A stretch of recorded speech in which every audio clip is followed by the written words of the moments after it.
Nagita Slavina resmi jadi CEO ST Indonesia. Karyawan satu kantor dapat insentif. Segini nominalnya. Istri Raffi Ahmad, Nagita Slavina, kini resmi jadi CEO ST Indonesia. Baru-baru ini, PT ST Indonesia umumkan CEO baru. Kabar itu disampaikan melalui akun Instagram resmi ST Indonesia. Para karyawan pun menyambut baik Nagita Slavina selaku CEO baru. Tak hanya itu, baru 1 hari menjadi CEO, Nagita langsung memberikan bonus untuk karyawan. Sontak, bonus itu membuat para karyawan ST Indonesia bergembira.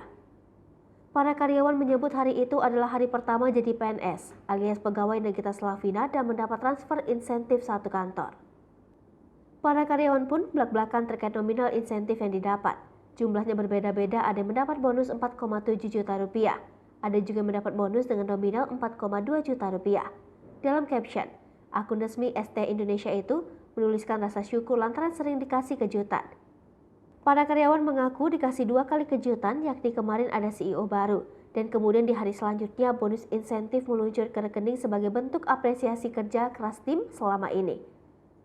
Para karyawan ST Indonesia itu berharap semoga hari-hari berikutnya selalu berkah dan semangat menjadikan ST Indonesia mendunia.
Hai pemirsa Sri Popo TV, jangan lupa komen, like, dan subscribe, serta tonton terus berita-berita terupdate lainnya ya.